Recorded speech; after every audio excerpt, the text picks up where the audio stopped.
The 80s were shaped by crack dealers doing evil things. We had murders 2 blocks away from the White House. That's Alpo Martinez, 80s street legend, speaking from prison to Feds magazine years ago. When we killed this big drug dealer in D.C., it was such a big deal.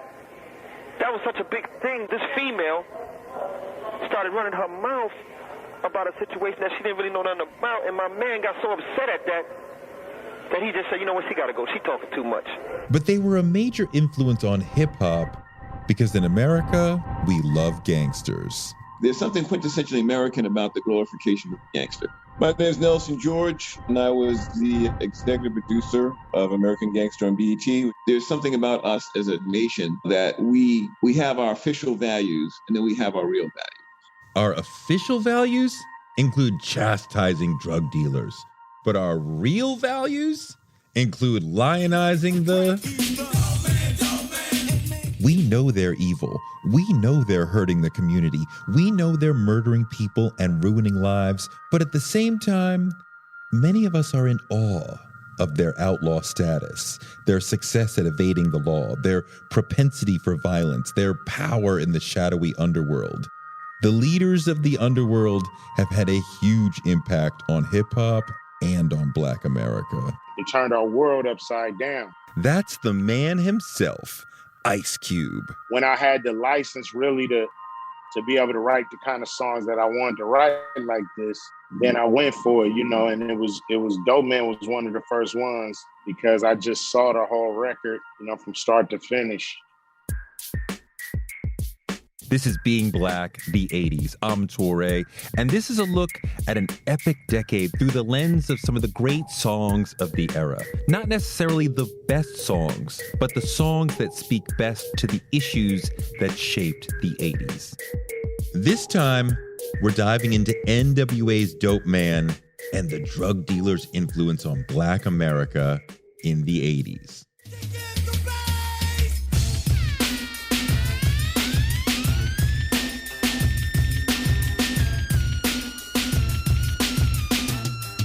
That insane synth line from NWA's 1987 song, Dopeman, always makes me lose my mind. That's some scrunch up your face type funk right there. Dr. Dre produced that beat. He interpolated that synth line from the Ohio Players song Funky Worm. And when I close my eyes and hear that line,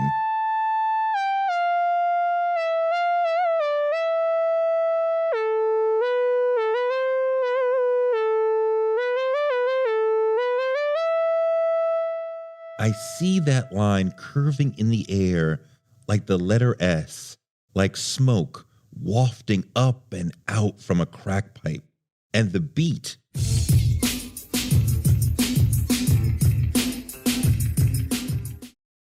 the beat is thumping hard as hell like a crackhead's heart after taking a big hit. At least that's how I hear it. Royce the 5'9" hears it like this. I was thinking of like the defibrillator. Mm-hmm. When it's flatlining. And then it goes straight. You know what I'm saying? Whoa. You know what I'm saying? Like that's how it hit me. A defibrillator. Yes. Like the patient is dying, like from a crack overdose before the song even starts. And after Dr. Dre's amazing buildup, here comes Ice Cube playing the part of the drug-slinging dope man who's roaring at the world. It was once said by a man who couldn't quit. Dope man, please, can I have another hit? The dope man said, I don't give a shit if your girl... Cube's drug dealer is furious, ruthless, remorseless, and angry. You can feel the rage gushing out of him.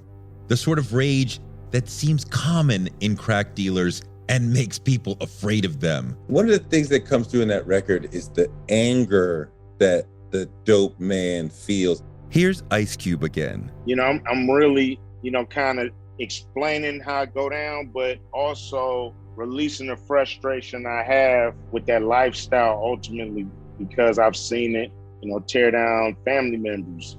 Biba Adams is from Detroit. She's an editor at The Griot, and she did a deep study on drug dealer culture in college. I think these are angry young men. These are angry people who are, growing up under tough circumstances, there's not opportunity out there for them. Then this comes along, and it was even more anger, because you have to have that anger as your shield. You have to be angry to be able to even pull a trigger, at another human being. And so I think that the anger really was a protective thing. Anger is a great motivator as well. When you can say, I'm angry at the country for keeping me from opportunity, I'm angry at this, I'm angry at that, it can be a really good excuse to do bad things. Dopeman is powered by the anger of young Black LA. People who grew up in streets that prepared them for battle. I flew to LA and it was just like Vietnam. That's the legendary rapper, the D.O.C. This is D.O.C, 6-member, some say, of NWA. He said Compton in the 80s at night was scary. I think the young guys in Los Angeles, they were raised for war. Those guys were raised for combat. So they didn't have any other goal in mind but to survive by any means necessary. You're not going to survive in South Central unless you are battle tested and battle ready. Wasn't made for serious thinkers to come outside and pontificate on how life is supposed to be. You better bring you some motherfucking gunplay or something if you're gonna be outside. You're raised to fight. You're raised to be us on this street against them motherfuckers on that street. That's the vibe of Dopeman. Cube's talking about a young man who's got an Uzi and a temper, and he's angry at everything, including his customers. One of the song's biggest ideas is that the crack dealer hates his customers. Living in Compton, California, CA. He's Uzi up your ass if you don't get paid. Nigga begging for credit, he's knocking out teeth. Clocking much dollars on the 1st and 15th. A good capitalist is supposed to love his customers. They're the ones making him rich.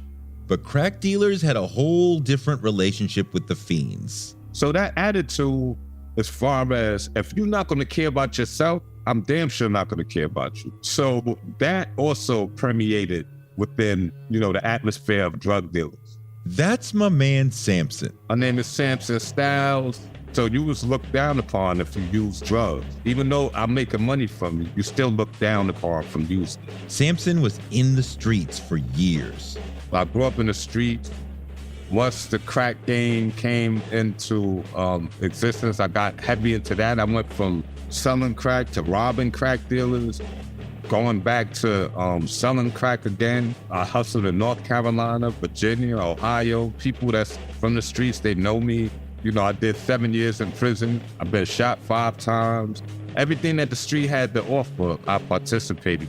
And now I overcame and became a broadcast award-winning journalist and changed my life around. Samson and others said Cube's sense of disdain for the crackheads was widespread among dealers, and it came from the fact that crackheads seem to care nothing for themselves. How can you respect someone who doesn't have self-respect? This is Nelson George.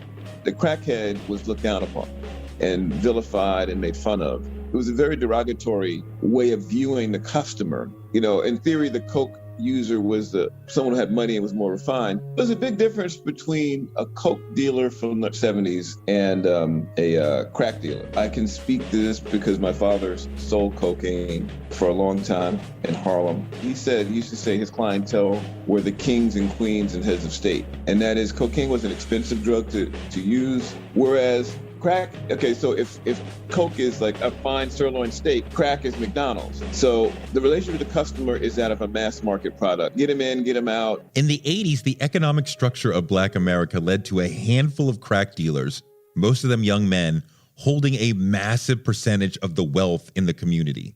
Ice Cube says he's Clocking much dollars on the 1st and 15th. Meaning whenever the welfare checks roll in, the money flows to him. It's almost like the community was playing a game of Monopoly where the crack dealers had Broadway and Park Place and they had hotels on them and no one else had any property. So their bankroll was gigantic and everyone else's was small. It felt like money was falling out the sky. I'm Kevin Childs. Currently, I'm CEO of Don Diva magazine, and I'm also the author of The Crack Era. It's called The Rise, The Fall, and The Redemption of Kevin Childs. I spent a little bit of time incarcerated for running what's considered it's called a CCE, a continual criminal enterprise, which considered me to be a kingpin. Kevin made a ton of money in the streets. And the money came really fast. I was probably 19, 20 years old when I seen my first $1 million. A year or two before that, I didn't know where my meals was coming from. And now here I am, can travel the world, I can buy pretty much anything I want. When the drug dealers held a gigantic share of the community's wealth, they had an outsized say in what happened in the community, in what businesses or institutions started or continued, and which ones didn't.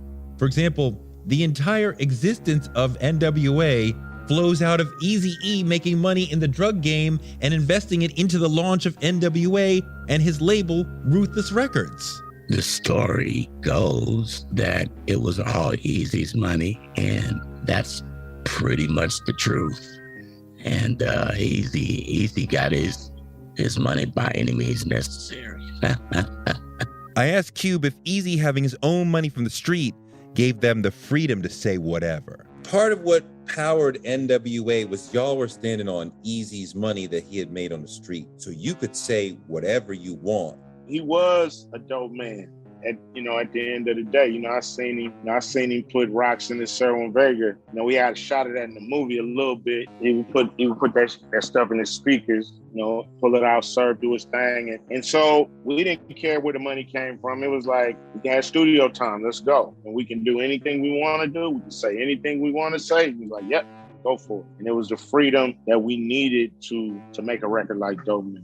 The song Dopeman may not have ever existed without drug money. I mean, as raw and real as hip-hop was, NWA stood out for how honest and aggressive they were about life on the street and the feelings of the hood.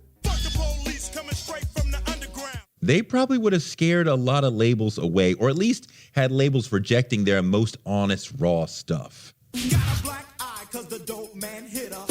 There was a song when my debut called Bridget, and it was the one song that was in the tradition of those guys' music. And Atlantic made me take that shit right off. It was like, nah, that doesn't really work for us. That goes back to your point about the freedom to put out what you want to put out. It's my opinion that NWA could put out, songs like Fuck the Police, really only because they had that money, Eazy's money behind them, and they were doing independent music. And you didn't have the confines of the machine telling you what you could and couldn't say. They had enough money to run their own label, so they were able to get on the mic and say whatever they wanted. A lot of the hip-hop industry was aided and abetted by drug money. This is Royce the 5'9". I remember just hearing distinctive stories about like Alpo, like investing money into like stuff related to like labels, Bad Boy. Kevin Childs said the same thing. I had more of an association with Rockefeller. On the great podcast Louder Than a Riot, Too Short said, crack had a lot to do with why Too Short succeeded, because the crack money financed basically hip hop nationwide. Before I signed to Jive Records, everything I ever did was funded by cocaine, everything. I can't go to Bank of America. I couldn't walk into Wells Fargo and say, all I need is $5,000 to start the company. It was 50 banks that I knew of in Oakland, 50 different dudes that I knew that had the bag that might be interested in taking a small piece of their earnings and helping me start Too Short. The drug money just offered the guys at the bottom the opportunity to get in down on the ground floor. I really believed it was a blessing because just for that very reason. Without that, you don't have a lot of young entrepreneurs building themselves something and having action at millions of dollars. A lot of hip-hop artists got help from crack dealers. Even in the instance of LL Cool J, there was times that he would wear our jewelry or use our cars as props in the video. This is early on in his career. It's just like them. It's a bunch of rappers. They knew us, and when they went to do a video, they would borrow our cars, our jewelry. We would, like I said, dress them up. And many artists got direction from crack dealers. Every rapper should be thankful for the hustlers that came up before them. That's the rapper Jim Jones from Dipset. The 80s lifestyle and the 90s lifestyle is something that we still emulating and glorifying today. When we came outside, we wanted to be just like the dudes we seen on the corner with the newest sneakers and the jewelry on, with the prettiest girls and all the fly cars. We didn't know about anything else but what we saw. We didn't know the circumstances. We didn't know if it was bad, if it was good. We just knew we wanted that. They wanted to be fly like that. All the musicians wanted to be like the drug dealers, and starting from back as far as I can remember, from like LL Cool J and things like that. Like he had one of the hustlers from my project, Big Dave, who probably was one of the richest dudes to come out of Harlem, had his car on the cover of one of his albums and things like that. So big drug dealers who had more money than they knew what to do with often helped people by giving them money so they could be athletes or launch businesses. Nelson George saw that. There were a lot of video stores, barbershops, beauty salons that had drug money funded into it. Candy stores, rim shops, stuff like that. Kevin Childs lived that. So there was kids who played basketball and went off to college that we helped to finance that. We sponsored trips all the time for whatever it was. Actually, in the earlier days of the Rucker, I financed the Rucker. That's infamous today. I was instrumental in that. Like, I mean, for years at a time, I actually paid to pay for the referees, to pay for the trophies whenever they fell short a certain kind of way. So there's a lot of things like that we did that was behind the scenes, but we didn't do it for the gratification of somebody saying that we did it. We did it because, you know, it was our community. We understood what certain people were doing, and we assisted them, hoping that at some kind of way, you know, it would reciprocate itself somewhere down the road. I know that the community that I helped destroy, there was a mindset of mine that I figured I would offset by giving back equally. But deeper than providing money itself, for some people, the crack dealers provided the inspiration to be entrepreneurial. Samson Styles talked about that.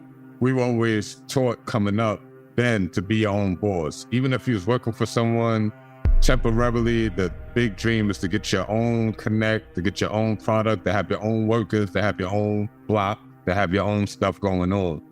And that transformed, you know, into legal businesses as well.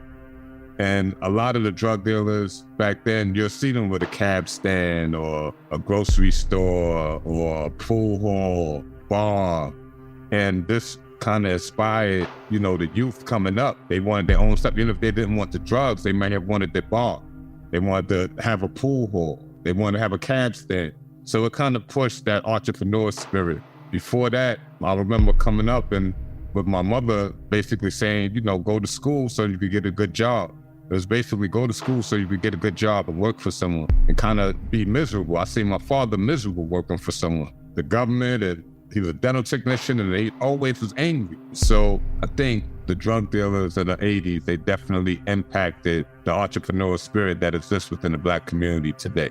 Kevin Childs remembers when Diddy, who used to be called Puffy or Puff, was young, like before he started Bad Boy, and how the energy and the example of Harlem dealers inspired him.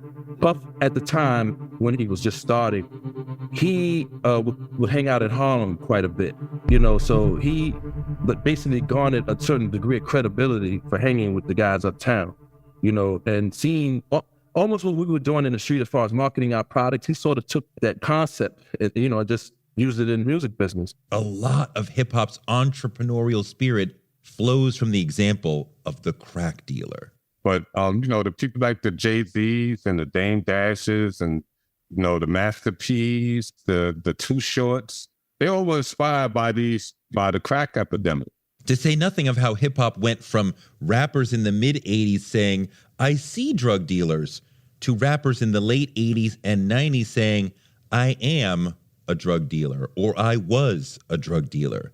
At one point, it was almost like a necessary part of an MC's resume to be able to say he's been a drug dealer. Niggas went from getting on the mic and calling out evil to saying, I am the monster. I am the one who knocks.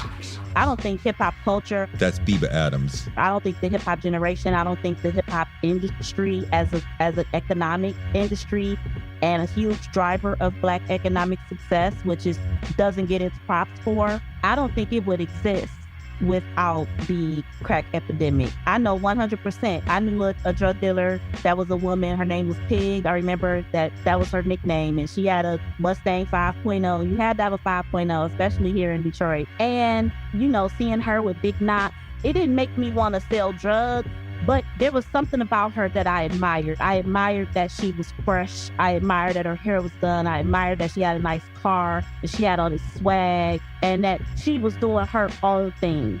And especially that she was doing it in a male industry. And I haven't forgotten Pig to this day. And I had to be like 13, 14 years old. I definitely think that seeing success, it created in me personally the idea that I could try anything. I could do almost anything. That anything was possible if you put your mind to it and you put your grind to it and, you hustled. So I still live with that spirit in me.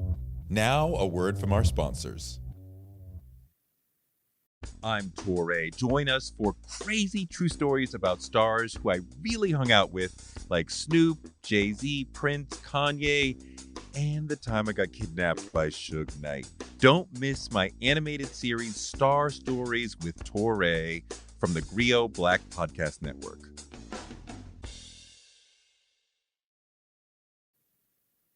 It's the 10 crack commandments. Why? In 1997, a decade after NWA's Dopeman, Biggie dropped 10 crack commandments, laying down the laws of the crack game. Nothing about the game had changed since Cube's day. 10 crack commandments could have dropped in 87, except for one thing. The song's perspective is an example of how hip-hop's response to crack had changed. Where Ice Cube was talking about someone else, Biggie was saying he himself was a dealer. He is the monster. And so his song reveals part of how 80s crack dealers felt. It helps us understand part of why Cube's character in Dopeman was so angry. To me, the number one thing that stands out when I go through Big's commandments is this. Over and over, Big is saying, you can't trust anyone. That's the majority of the lessons on the song. You can't trust your hood. Never let no one know how much dough you hold. You can't trust your crew. Them cats that squeeze your guns can hold jumps too. Don't talk to cops. If niggas think you're snitching, they ain't trying to listen. In law number 3, he comes right out and says it. Number 3, never trust nobody. Your mom set that ass up, properly gassed up, hoodie the masked up. For that fast buck, she be laying in the bushes to light that ass up. You can't even trust moms? Damn. Big's exaggerating for comedic purposes here. I've met his mom. She's a saint. But she did inadvertently mess with his crack this one time. His man D.O.C was on my other podcast, Torre Show, and he told me the story. We actually finished cooking, you know what I mean? And we set it on the windowsill to dry in his room. He had like that window with the fire escape. So we set it there, and I think we maybe went downstairs. Definitely no smoking in the house. Forget that, you know what I mean? So we went downstairs to smoke, and then we came back up. As soon as he opened the door, she was like right at the door and was like, hey, yo, how many times I gotta tell you about leaving these dishes in your room? You know, when he that night put them in the sink. So he looked at me, he's like, what dishes? She's like, the dish you left on the windowsill with the hard mashed potatoes. He's like, all right, ma, try to like brush by real quick to like get to the kitchen. You couldn't say no. He's like, all right, ma, all right. So we went to the kitchen. We was hoping that she didn't put it in the actual sink. The good thing is she scraped it in the garbage first and then washed the plate. So, he was like, all right, I'll grab the garbage. Like, we was digging through that garbage like homeless people. We had like barbecue sauce, everything on it. Yo, I'm telling you. And it still went. But that's not what Big's talking about in this song. Drug dealers got a lot of money and they can't call the police, so they're a target, and a lot of people are constantly thinking about robbing them. So they had to be distrustful of everyone, including family. A marijuana dealer I know once told me that his blood brother had just taken $250,000 that he had in a safe. And it gets way worse than that. Samson knows all about that. It was people that was kidnapping members of their own family for money and stuff. Like, it brought out the ugliness in a lot of people. So you had to just be on guard at all times. Here's Nelson George again. I look at all of those crack era narratives. It's a paranoid lifestyle. You're doing something that's patently illegal that involves large sums of cash, and that there's always the threat of violence in terms of you being robbed as a dealer, you being betrayed to the police, you even in dealings with whoever you wholesale or retail your drugs from, there's always a chance you're getting beat on the deal. I mean, that's one of the things I really think about. In fact, the whole crack era, quite honestly, was a sense of paranoia. In the 80s, the war on drugs put 1 in 3 young black men in the grip of the criminal justice system at some level. So there were a lot of people in the hood who were incentivized to tell the police things in order to help themselves. Sometimes they told the police the truth, sometimes they lied. So everyone had to be paranoid about who they were talking to and who they were seen talking to. What does it do to a community when so many people are afraid of so many people in the community? In the 10 Crack Commandments, Big is far from angry. He's cool, he's laid back. Really, he seems detached, which is representative of how the crack era brought about a sense of desensitization. The homicide rate went through the roof during the crack era. Between the late 80s and the early 90s, the murder rate in America was higher than it's ever been. So many people got used to seeing dead bodies and mourning people, and many of us grew cold. It happened to Samson. I think the death that happened during the crack era, man, it desensitized majority of people.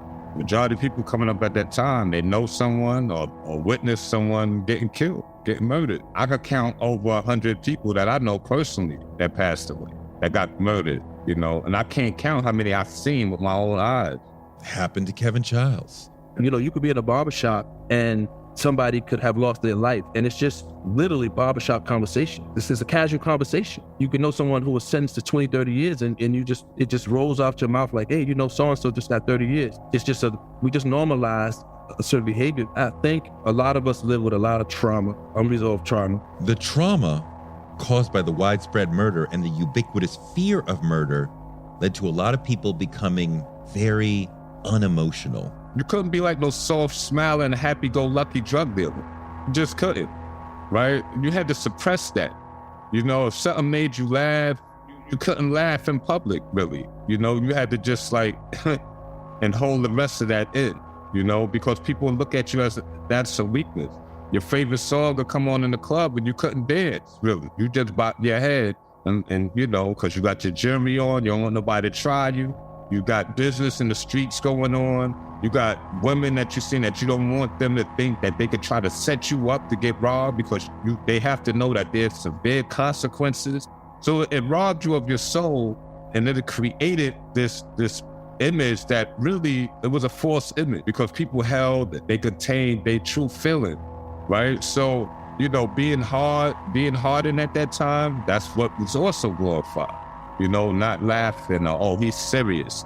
That impulse to be unemotional traveled throughout the generation, far beyond the crack dealers. I mean, so many black male role models were unemotional, were dead serious. And that's what we thought being a man was.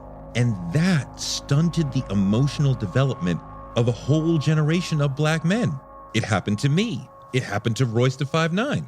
It had an effect on me for sure. I mean, what it is it's just suppressing feelings. So after you suppress them for so long, I know, speaking to me, I suppressed them for so long that it just became like a reaction, just like a go-to. It's like a trigger. So I got to a point where I felt like nothing bothered me. And by the time I got to my grandma's funeral in 97, I remember sitting there and I couldn't cry. I was looking at everybody else crying and I was thinking to myself, I want to cry. Why am I not crying? I know I look crazy. How come everybody else is crying and I'm not crying? And I was trying to find it and I couldn't find it. You know what I mean? It was like, I don't know if I was numb or if I just tucked it away so many times that I lost the ability to be able to feel in that way. And it never goes anywhere. You're just taking it and you're putting it somewhere, but it comes back in many ways. You know what I mean? Mine came back in the form of alcoholism and all kinds of just trauma. Both Biggie and Eazy-E died far too young. Big was murdered on the streets. Eazy died of AIDS. Their deaths are part of the trauma we all dealt with. Hip-hop culture has been through a lot of death, both iconic figures and civilians who were part of the culture. All that death has caused that trauma that we're talking about and led to people's souls being paralyzed, their emotions being frozen, and also to a lot of squandered humanity. Biggie and Eazy, as well as Tupac and many others who died or got locked away in prison, are emblematic of the thousands and thousands and thousands of young Black lives lost. This is Nelson George. There's an entire generation of really potentially brilliant people, really interesting or innovative people who just died stupidly and young. Biggie and Tupac to me are metaphors more than everyone talks about them, but they are metaphors for scores and scores of people who didn't make it past 25. That's just a loss that we'll never calculate of how much potential, human potential, was squandered in acts of violence. So the loss of smart, creative talent was just immense. And it was over a corner that's now probably has a red graphic beyond on it. Being Black in the 80s is quite often about tragedy and heartbreak. The crack trade and the war on drugs put millions in prison or in the cemetery or in the grip of addiction that damaged their lives. But being Black in the 80s is also about us taking steps forward. It's a complicated period. It's also about the rise of hip-hop and the industry around it that created millionaires and solid jobs and a culture that would take over the world. It's also about finally winning the long, hard battle to create a holiday for Dr. Martin Luther King Jr. That's why Stevie Wonder's song Happy Birthday is the subject of our next episode of Being Black in the 80s. I'm Touré, and this was Being Black, the 80s. The next episode of this show is already available, and soon we'll be back with Being Black, the 70s. This podcast was produced by me, Touré, and Jesse Cannon, and scored by Will Brooks, with additional production by Brian DeMiglio and executive production from Regina Griffin. Thank you for listening to this podcast from the Griot Black Podcast Network. Please tell a friend and check out the other shows on the Griot Black Podcast Network, including Blackest Questions with Chrissy Greer, Dear Culture with Panama Jackson, The Griot Daily with Michael Harriot, and Writing Black with Maisha Kai.